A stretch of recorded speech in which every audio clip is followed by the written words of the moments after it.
So I am Dr. Kathryn Alderman. I have a multi-location practice, and I have helped many dental professionals to create a perfect schedule in the non-perfect world, regardless of the size of an office.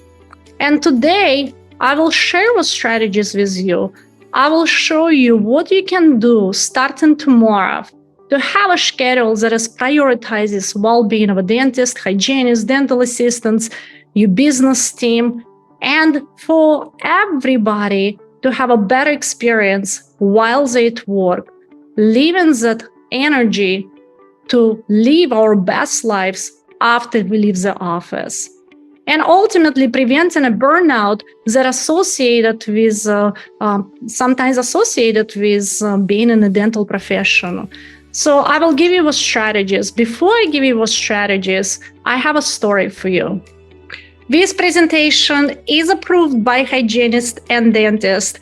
To practice and prepare for this day, I have given it to multiple hygienists and they have improved it. So before I give you the strategies that you can implement tomorrow and take it back to your office so you have ultimately better life without a burnout and your office still remains profitable and can pay more to hygienists, can pay more to clinical assistants, to business team, and adjust to the higher cost of labor. Yes, we can be profitable. We can do that without burnout as a team. There are strategies. But before I tell you the strategies, I want to share a story. Before I became a dentist, my husband used to be a dentist. And he was an clinically exceptionally good dentist. He was so exceptionally great that even when he was working at freakishly fast speed, he remained his high clinical quality. And because of that, everybody around him used to call him Jimmy John's. Jimmy John's was a sandwich shop that would deliver sandwiches freakishly fast. So we used to call him Jimmy John's, and he loved it. I have to show you a picture of my husband. He was just this powerful, just a very confident dentist that remained an athlete even after he finished college, and he was all-American wrestler in college. So he was an athlete and remained to be an athlete after he finished his wrestling career. So he was almost kind of like an athlete going at a high speed and doing it all and just being super profitable, having a high case acceptance, and really having just been what we consider one of the most successful dentists I will ever know in my life. And then one day he woke up sick and he couldn't go to work. And he couldn't go to work the next day and the next day and the next day. And when he finally could come back to work, he could barely do hygiene checks. He couldn't be the Jimmy John's anymore. And what was really sad for me as a woman is that he could not be there for our kids because he was so sick. So this was a daddy-daughter dance when he was really sick. And I know that he had to go to the back of the room and take multiple breaks just to have a dance with one of his daughters. At that moment, I knew I have to do something different. I have to create strategies. I have to figure out how to be profitable with prioritizing well-being of me, well-being of my other dentists, hygienists, clinical assistants, and everybody in the office. So we would have the energy to live our best lives. We would remain from feeling burned out. And ultimately, we would avoid being sick due to work. And today I will share what strategies with you. That was 7 years ago. And it was 7 years, pandemic happened. And after the pandemic, we had more challenges that happened. The cost of running a business is higher, finding qualified people is higher, marketing cost is higher due to competition. And while the cost and overhead of running a dental clinic are higher, insurance prices remain the same. So I'm not going to be talking today about becoming a fee-for-service practice. Today, I will give you strategies to really remain profitable in a non-perfect world, understanding that it's never perfect. It will never be perfect. And it doesn't matter whether we have a pre-pandemic, pandemic, or after the pandemic challenges. It's really the circumstances just changing. But as a business and as a dental professionals, we always have some challenges. And we all want a perfect schedule, regardless of our situation or our circumstances, and regardless of regardless of the challenges, regardless of a timeline, we all want it because we all understand from the dentist perspective and a hygienist perspective, we want to avoid burnout. From a team management view, we understand that when we have a schedule that is not perfect, it's very stressful. We tend to make mistakes.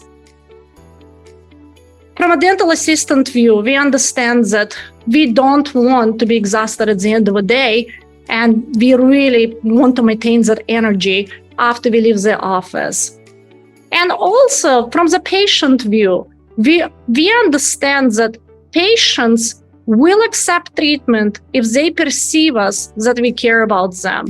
But when we have a schedule that is less than perfect, or maybe we have too busy of a schedule, patients will perceive that we not as caring. They cannot trust us as much, and our case acceptance goes down. So patients want that quality care, and everybody on a team wants that quality care.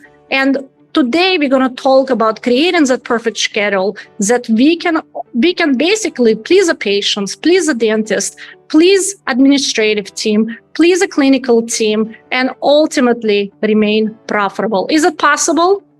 Absolutely it is. In the last 7 years, since my husband been sick, and my husband never came back to dentistry, we have been able to create something really absolutely unbelievable. We have been able to create those perfect schedules, remaining cash flow and profitable in every location, regardless its size. And most of the time, this is not all the dentists. I just love this picture. All of us dentists can go home and be moms, be wives, and they're healthy, strong, and happy. So how do we do that? Let's get to it. Number one, let's go through the must. There has to be must of how to create a perfect scheduling. I will go through the musts first, and then I will show you in examples. What are the musts? More is not better. More appointments does not mean better. Actually, earlier today, when I asked my clinical assistants, hey, what do you think when you have a lot of appointments on a schedule? They told me that they felt like in that meme that I showed a few slides before, that they feel exhausted at the end of the day. Everybody feels exhausted. The more appointments we have on a schedule, the harder it is on everybody. Number two, we have to know our overhead and profitability. We have to know, before we start creating a perfect schedule, we have to know what does it take for us to be profitable? What is our overhead? And what do we need to get there to be profitable? We also have to know our top procedures. I created the top procedures by color coding, and this would surprise you that a lot of times our top procedures is maybe not what our team thinks. For example, scaling and root planning with a quadrant dentistry is very profitable, but the team may think that putting a crown on a schedule is very profitable. But if you take a PPO insurance crown versus you will take a quadrant dentistry with a lot of fillings combined with a scale and root planning, it becomes a very profitable procedure. This is just an example. Or for example, if we do a root canal and a build up on a crown, this is a lot more profitable than doing maybe one crown or maybe even two crowns using PPO plans. So people have to understand, people on a team have to understand what does a profitable procedures look like, and they have to know what that list is made of. Then we have to know how to bunch procedures. Patients are busy those days. They don't want to come in multiple times. And the best way to commit patients to schedule is to bunch procedures. We have seen that the offices that bunch procedures and put a lot of procedures together in one appointment tend to be a lot more profitable, not at the end of a month compared to the office that schedules many appointments and does a little bit at one appointment. So knowing how to bunch procedures is very important. And offering a block schedule, we have to have a block schedule, but this will surprise you. We have to know how to do the block schedule, but we have to know how to be flexible. A lot of times, if you have a team and they're doing a block schedule and they don't know how to be flexible. So we have to teach our team how to be flexible. And I will have slides to show it to you. And then keep blocks open to take advantage of being motivated and prevent competing with life. What it means that when we're doing a block scheduling, it's maybe very uncomfortable for the dentist or scheduling team, especially to see a hole next week. I want that hole. I want that block left alone 24 to 48 hours before the appointment. And here's why. My team is going to do a fabulous job on educating a patient, engaging, motivating. That patient will be very motivated to schedule that appointment. My financial team will schedule them, go through finances, and present finances, even more motivating them to schedule that needed treatment. And if I don't have blocks available, if the patient is scheduled 2 or 3 or 4 weeks away, life will happen. I always say I'm not competing with other dentists. I do not compete with other dentists. I compete with Disney cruise. I compete with car lots. I compete with veterinarian bills, sick kids, college bills. I compete with life. I compete with life. So I always say I want these patients to be scheduled in 7 to 10 days. So we have to have those blocks open. And we also have to have the team knowing how to be flexible. And what it means that if I have a less ideal schedule next week and somebody's coming with 10 veneers, we're going to make that schedule looking a lot better next week. So, and the team has to know how to do that and be comfortable to do that and understand that we have to do that. And then finally, fewer and longer is better. Again, fewer and longer appointments and room to see consults on new patients, because new patients, when a new patient wants to come and see us, usually they want to come in on 7 to 10 business days. And if they don't see us in 7 to 10 business days, they will go somewhere else. And that's where a lot of no-shows from new patients can happen, because they're simply called somebody else and somebody else was able to get them in sooner. So now, real quick, just before we move on, there's some questions coming in. I want to encourage people. We're going to have like 8 or 9 minutes at the end of the program to answer questions. So I'll monitor the Q&A. Please use the Q&A feature on the bottom of your panel. And then also someone asked about, they wanted that information. Dr. Alderman's going to have her email address at the end of the program. So if you want to reach out to her and receive that graphic or any of the information, that's the best way to get a hold of her. Sorry to interrupt. Please email me. I'm an email person. So please email me, because I won't be able to cover everything today. So if you want any materials I teach my team or how I mentor my team, please email me and I will give you details. So let's talk about flexibility. This is pre-blocked schedule for one of my doctors. If you look, what I talk about flexibility, if you look at it, I have blocks, and blocks are color coordinated, and they actually have a guidance for my scheduling team, my business team, on what should go in. For example, this is Crown Plus Fillings. This is 60 minutes, and then it was 60 minutes. This is very important to understand that we are short on hygiene, just like the rest of the country. So we have to build those hygiene appointments in a doctor's schedule as well, to accommodate overflow and to accommodate patients from losing them. So 60 minutes block we use for, maybe it's an operative, or maybe it's a two prophies, or maybe it's a new patient, or maybe it's an all-on-4 consult, or maybe it's a consult for clear braces, or maybe it's a consult for cosmetic veneers or cosmetic work. So was orange orange 60 minutes blocks, we use it for procedures that need 60 minutes. Again, we communicate and our team knows what can happen in that 60 minutes. And then we use a lot of quadrant dentistry. Again, we have to specify what quadrant dentistry means, because if our team maybe is not very experienced in chair side, they don't understand what quadrant dentistry means. So we guide them by saying it's 4-5 all plus fillings. And again, it's on and on. We alternate. There is a few things that I want to pay attention here, that we alternate our lunch breaks between all hygienists, all dentists. We really have not had we never close an office for an hour, because we want to accommodate patients coming in during their lunch breaks. So we want to accommodate those patients, and we always want the phone calls answered. So our team alternates the lunch breaks, and they alternate who is going to be seeing patients. It works really well. So these blocks, let's talk about flexibility. And I want to make sure we understand what flexibility means. For example, this is a multiple crowns. Well, of course, if I have a patient that is coming in for 5 to 6 crowns, this time slot is not enough. They may need 2.5 hours. They will be moving this block away and extending this to 2.5 hours. The same, for example, they may need a quadrant dentistry plus a crown, and they may take this block and they will move away and take all of this time to do that. They need the time for that more dentistry. But I don't really want to put a long appointments on a schedule, because I feel it leads to waste of time. So I would rather do this, and for team to move a block or rearrange the schedule to be flexible and accommodate for those higher end cases that need a lot more work. Saying that, let me see. So that's really, let's go to the next slide.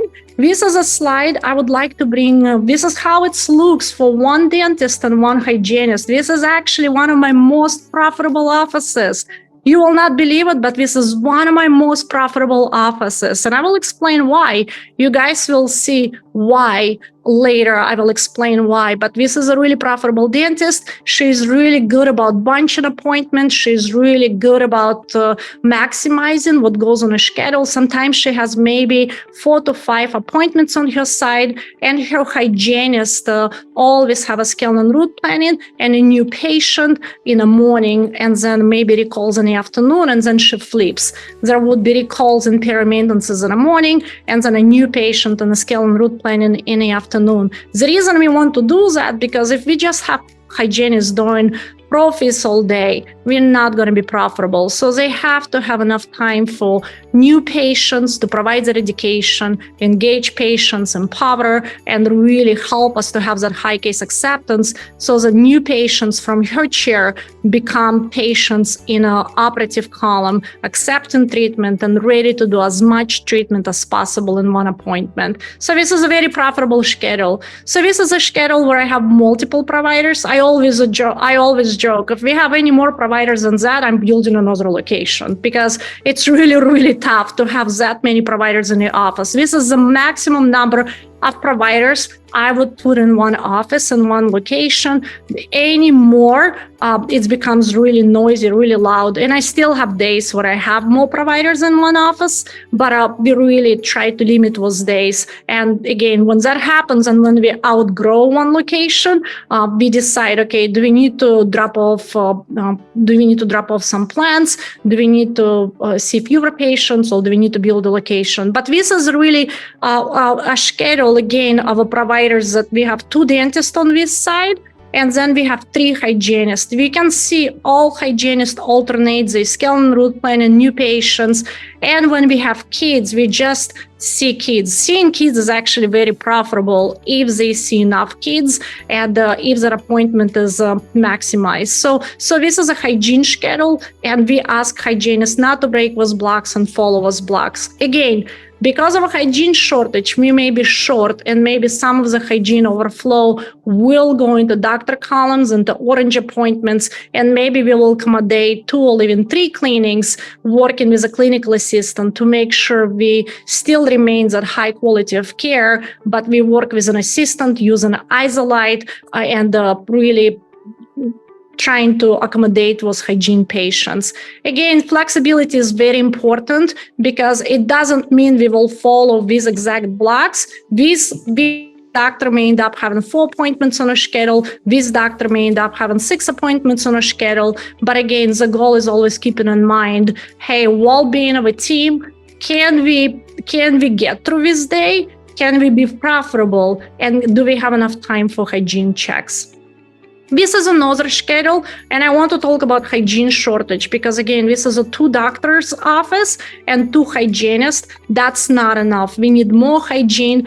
We just hired 2 hygienists a few days ago, but we need more hygiene. We are short on hygiene just like everybody else. And I want to say that there are days when we take this 80-minute block and we will put 3 or 4 hygiene appointments in. And yes, it's not the best day because obviously we need to work a little harder to see that many patients, but we strategically do it in a certain spots. We would not do it all day long. And because of that, we still keep well-being of a dentist, assistants in mind, and yet we remain to be profitable because we accommodate patients, but yet we still end up having a profitable schedule at the end of the day.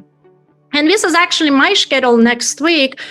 You can see that I'm doing a lot of root canals and a crown and a build-up all in one appointment. And I really will end up probably having all root canals. And then I will have 1 hygienist. It will be a very profitable day. It will be a very easy day, but it will be a very profitable day having those blocks and having a longer blocks to do a lot of root canals or, which we consider special, which we consider kind of a special high-end profitable procedures. But again, I wanted to show it to you because maybe there are dentists here that love to do root canals, or maybe they love to do dentures, and they just need to know what is the top profitable procedures and schedule the day around those procedures, and really and you can have your perfect schedules that you will love every day. So that's So we talked about what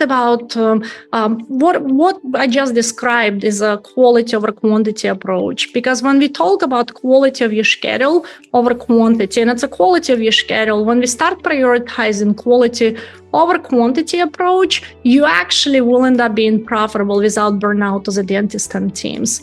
Besides that, we will create a better experience for dentists and teams, lead to higher job satisfaction. We actually will provide a better patient experience, higher case acceptance, and for sure you will become more profitable without needing to overschedule. And because we will, you will end up collecting more per patient while seeing fewer patients. I don't want to say that it is about a balance. It really doesn't matter how big or how young your location is.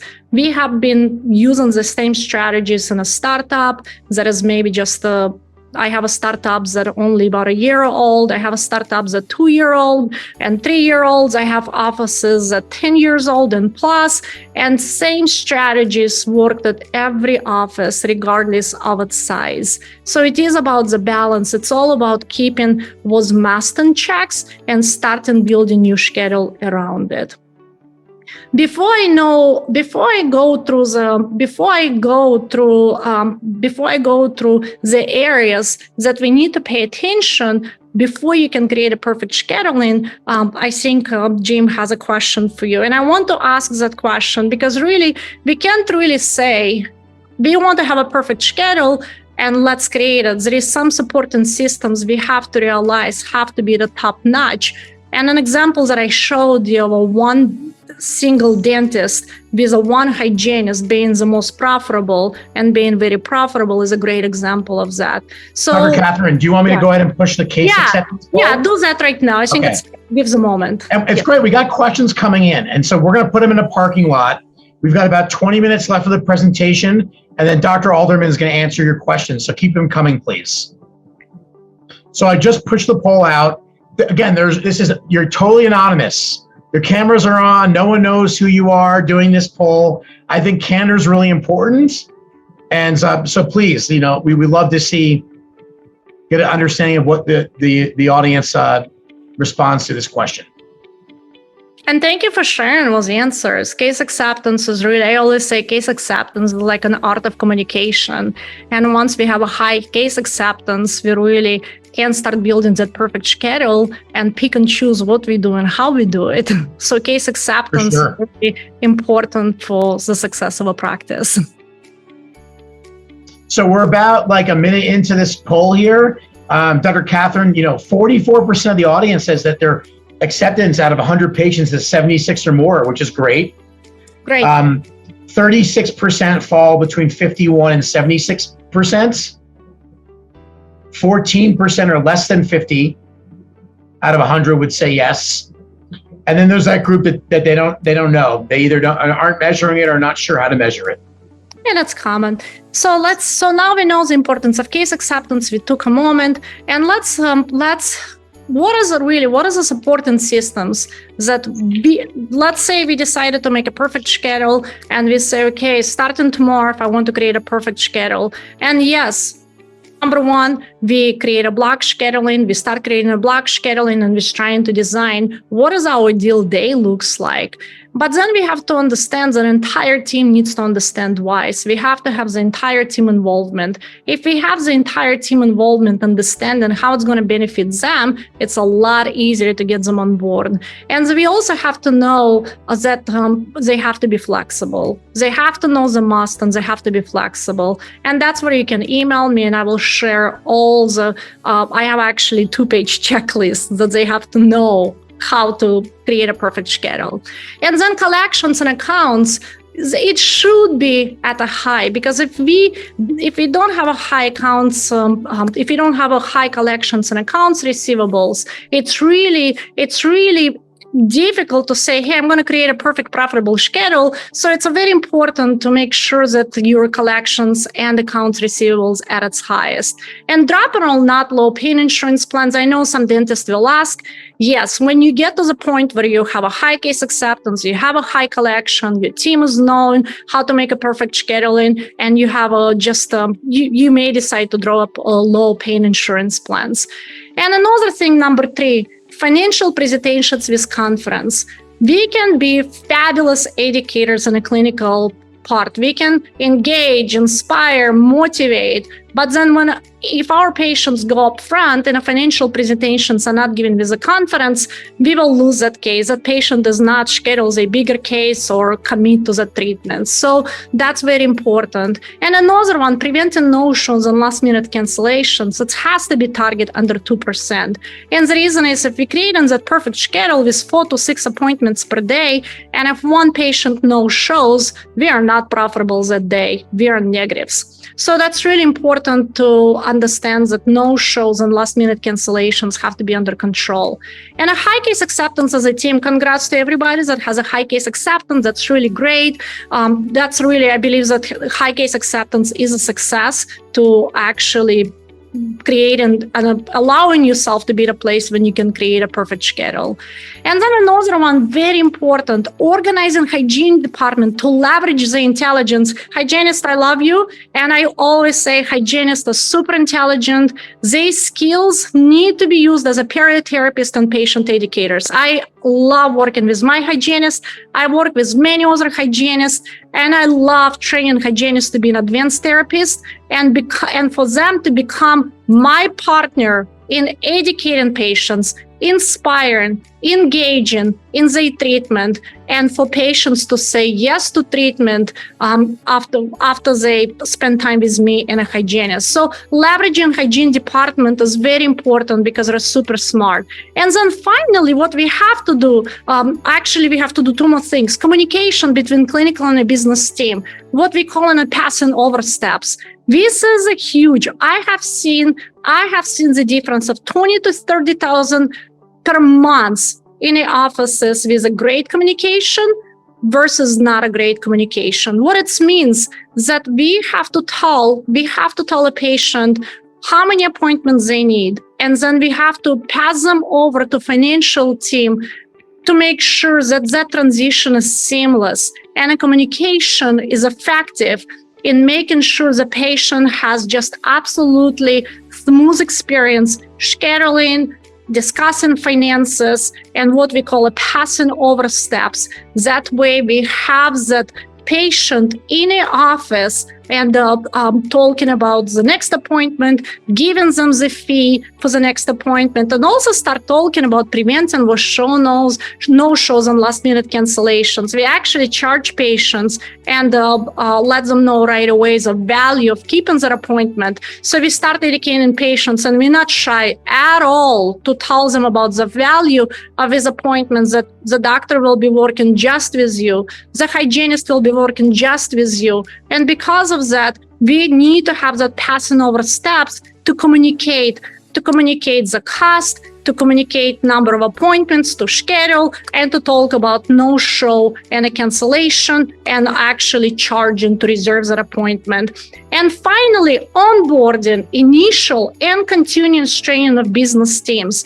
And the reason I say that, because as I shared my story, before the pandemic, during pandemic, after pandemic, there is always a change. The scheduling requires different needs based on what's happening in our world. And it's important to onboard people that just join us to educate them, but it's also important to talk to the team about scheduling and revisiting the scheduling often and adjusting to it as a team. So the things that I discussed will allow you to create that perfect scheduling, prioritizing the quality of your schedule over quantity approach. And then I want to talk about little bit about training people. I spend a lot of time working with my business teams. I actually have a fabulous program where I put them through training, and I spend a lot of time training business teams. I know that if business teams are not trained on understanding what does it mean to have a quality over quantity approach, they will just put anything in to keep the schedule busy. So when a team joins me, when anybody on the business teams join us, we put them through a very strong program, and we train them as a business mind people to understand the importance of creating that perfect schedule in a non-perfect world, and actually how to do it. And I always remind them that when you do that, you're actually doing it for yourself as well. And this is very important to understand for them, because a lot of them don't understand that we have to create a schedule for our teams first. And sometimes when I tell it to my new people, they think that I don't care about patients. And I say, oh, no, I care about patients a lot. I love patients. That's why I created all these multiple locations. But you have to understand that if you create a perfect schedule and that is catering to you, to hygienists, to the dentist, we all will be able to provide a fabulous care that patient will feel really comfortable at. So for us to provide that exceptional care, high quality care, and just really enjoy what we're doing, creating that perfect scheduling has to be done with the teams in mind first. And if our teams are happy, I always say, if mama is happy, everybody's going to be we always tell them, we work with a lot of moms, we work with a lot of females. So I always say, I have to keep all the mamas happy, because if you guys happy, patients will be very happy. And as a business, we will be very profitable as well. Well put. I have this, your last poll, Dr. Alderman, on training. Is this an appropriate time to go ahead and? Perfect. Yes. Okay. So this is related to training specific to the schedule.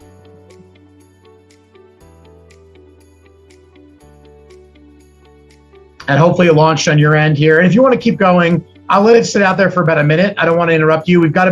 This is your 10-minute warning, Dr. Kathryn. Perfect. And I'm almost done. So how do we do that? Now we know what the block scheduling looks like to create a perfect scheduling. We went through musts. We went through the most important musts. What does it feel like when the patient calls my office? What does it feel like? What does my team will do?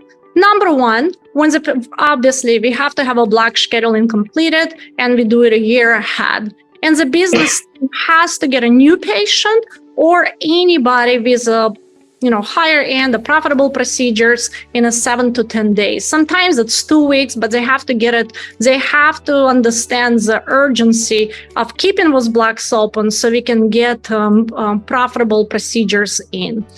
And when a patient comes in for an appointment, hygienist and a doctor work together, and they work together to make sure that we engage, motivate, and educate patients. This is where hygienist has a pivotal role in success of assurance that we have a high case acceptance and with patients do end up coming back on the operative side. After hygienist and doctor educate the patient and present the treatment together, dentist will summarize the treatment and states number of appointments needed to complete the treatment. This is actually really important. It really feels very intimidating to say, Sally, I can fix your treatment in 4 appointments. But it's really important because patients don't understand. So it kind of brings them home and helps them to finalize and realize how many appointments they need.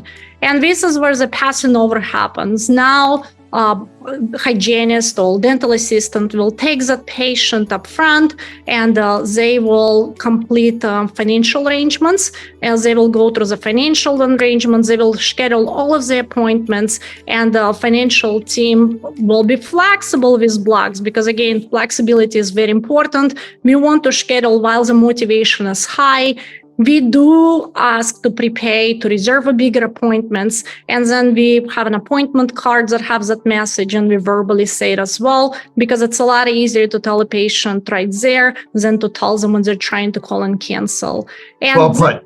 Can I share real quick the results of the training poll?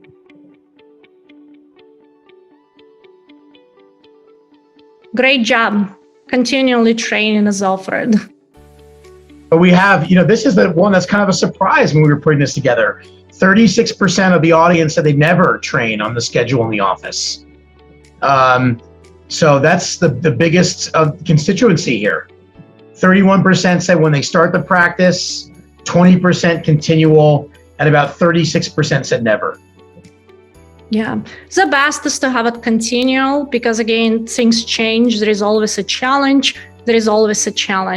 And I always say the process that I just showed you, how we create that block scheduling and how we work as a team and have everybody involved in a team creating that perfect scheduling. We repeat it over and over and over. There is a wonderful book, Atomic Habits, and I just made it myself. I added for dental professionals. So when I train and mentor my teams or any dental professionals, I talk about atomic habits and importance of repeating stuff over and over and over. Consistency is the key to success. And then, so in conclusion, we talked about creating a perfect schedule. I described what are the musts. I showed you the strategy. I showed you how to add it on a schedule. I kind of showed you steps of what it feels like to be a patient in my office or any of the offices I work with, and how we guide that patient from the moment they make a phone call to the moment they schedule in their appointment, and how we make sure that all systems in between support and creating that perfect schedule. So we're not just dreaming, we're actually working at it and we're actually doing it. And again, I have seen it over the years. That doing it, we have more satisfied team members that don't feel burned out and not afraid to come to work. We have more loyal patients, and that's what we'll keep adding locations, and we don't have a burnout among dentists. We don't really, of course, they may have a days where they feel like they're burned out, and that's where we send them on vacation or ask them to take longer weekend. But overall, my dentists don't feel burned out. They all look beautiful, great, and or handsome in guys' situation, and again, and we are remaining profitable. And I wish that for you, because I wish I knew how to do this years ago, and I wish I knew how to do that, how to make an office, regardless of a size, small or big, to be profitable without losing my husband to the health problems associated with being burned out, tired, and just getting sick from going at the speed of Jimmy John's. So because I know now what to do, I want to share it with you. And I have this meme. I love this meme. I love it. I feel fantastic. I love. Yep. So if you feel like this, if you feel like 90, but you want to feel like 30, looking at your schedule and start looking at your schedule and creating that schedule to support your goal of feeling good and for your team not to feel burned out while you remain profitable. Focusing on a perfect schedule is a great place to start. And that's how you will become successful. And everybody defines success differently. But in this case, we define success of becoming profitable without a burned out. And if you have any questions, I have been mentoring for years. And if you have any questions, you can find me on the social platforms, or you can visit me at progressivedentalmentor.com or email me at progressivedentalmentor@gmail.com. And that's all I have for today. Dr. Alderman, leave that slide back up with your contact information, please. Okay, perfect. You're too fast there. You're the Jimmy Johns of advancing the slide there. Well, I'm also, I'm a really technical girl too. So I love technology. You've got some great questions here. So I'm gonna pose these to you.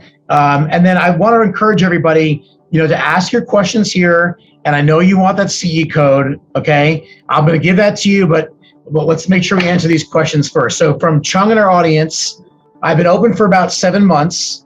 I'm starting to see 6-month recall patients. At what point should I bring on a hygienist? And should I start with a part-time hygienist? Great question. I have the same situation.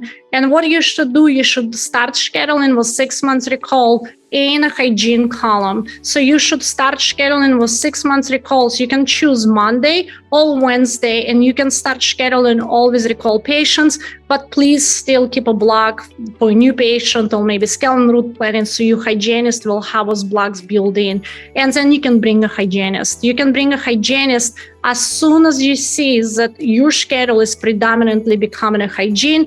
That it's time to start scheduling in a separate column and start looking for a hygienist to bring on team. So don't be afraid to bring a hygienist. Great, thank you. From Roy in our audience, and I think Roy was referencing when you were kind of showing your schedule earlier. His questions are dentists working multiple chairs in your practice? And Dr. Alderman, I realized we didn't do this at the beginning, but can you just take 30 or 45 seconds and tell people about your business? You mentioned multiple locations. I think that's important to kind of just share with the audience, what your clinical footprint looks like. Clinical footprint looks like they all have a main column and they have a second column that all the emergencies, crown seats, or maybe shorter consults will go in. So what you saw pre-blocked schedule, but the real schedule will have a second column as well. But no, they do not work out of 2-3 rooms. We can do it, but that's not our model. We don't like working out of 2-3 rooms with the teams that we have. So that's not our business model.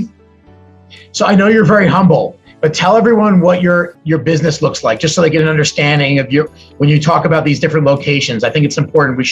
My fault for not starting out with that at the beginning. I have a multi-locations. I have 7 locations right now. I'm going to be adding more locations.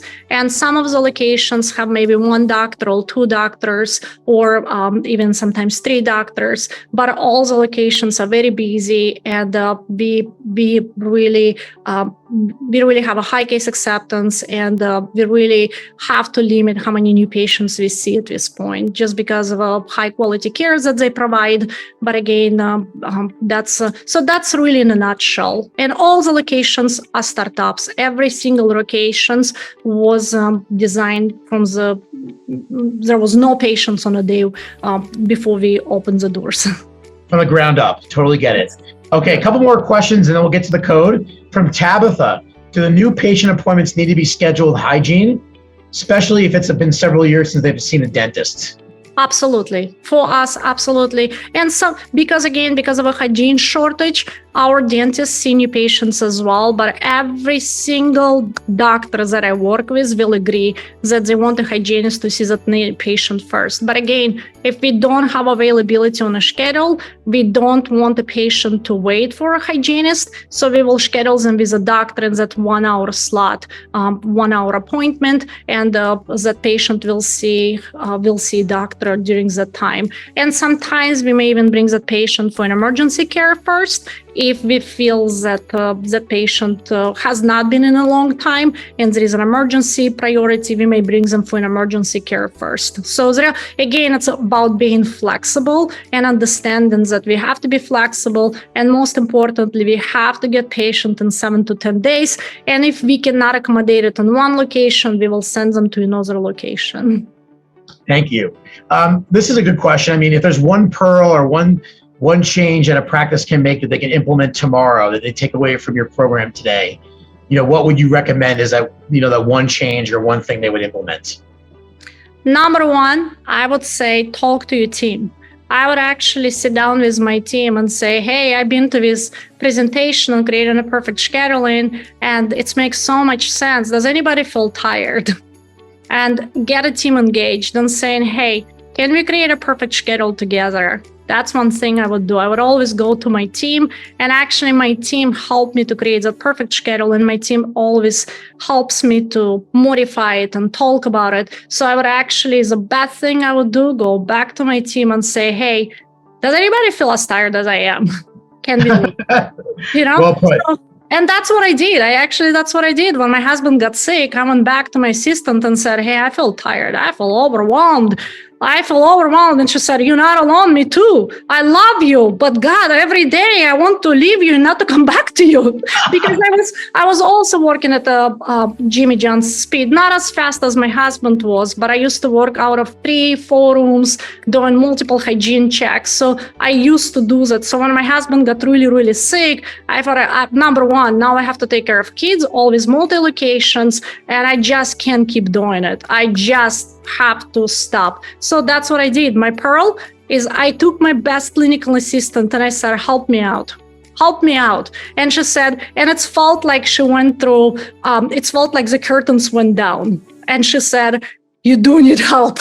And I'm here to help you. So my pearl, talk to your team, and maybe don't get them all of them together because it can become too like a complaining session, but I would probably take some of my team members that I trust the most, like my dental assistant, and say, hey, I cannot do it. You cannot do it. Can we start talking about it? Can we do it together? Well put. Such an engaging program. This is the last question that I have, and then we're going to get to the code. I know people are going to be beating down my door if I don't give them their CE code, right? So again, from Chung. So Chung, you get a gold star for asking 2 questions today. What is your PPO and fee-for-service makeup? For an office with a majority of patients on PPO, will this quality over quantity approach work out? Many PPO offices operate in at least 2 doctor columns.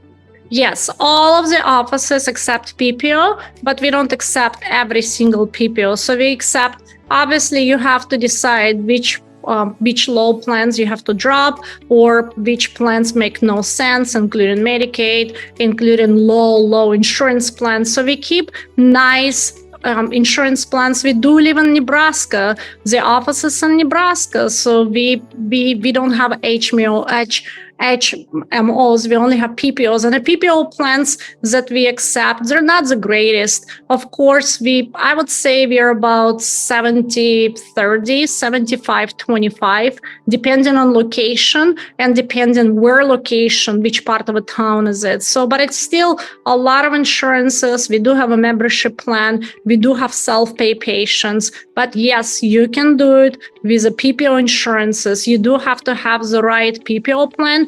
And yes, you can do it. And that's where bunching appointments comes in, and all of the supporting systems of preventing no-shows, having a high collections, having a co-pays all collected. If you take in a PPO plan, I will just say, if you take a PPO plan, your collections on a day of service should be 98% or more. So that's how you really, by maximizing all of the supporting systems, you can have an office that is very profitable, even taking a PPO insurances.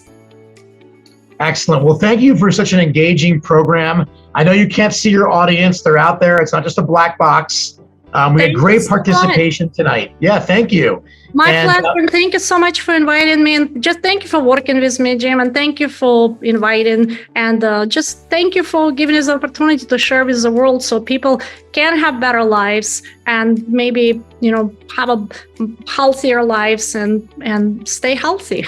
Yeah, if I was a dentist or hygienist, I would want to come work for you. I don't want to burn out either. Nicole and I are burned out. Let's put it that way. So we'll come work for you. We'll figure it out somehow. You Maybe work in our a next lot. life.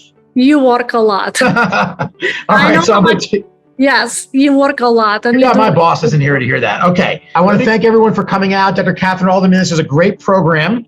There's my email address. Thank you so much for engaging with us. If you want to learn more about our future programs, what I ask you to do is join the CareStack Champions Facebook group. We're not big on blasting people with email, just like you kind of heard a moment ago. This is opt-in. You join the Facebook group, you hear about our upcoming courses. Our next course is a week from today with Allison LaCourciere, and that's going to be on supercharging your clear aligner program. So we hope to see you there. My email's posted if you want to email me about something. Hopefully you scan the QR code to take a demo. And thank you so much, everyone, for participating tonight. Thank you so much. Thank you, everybody.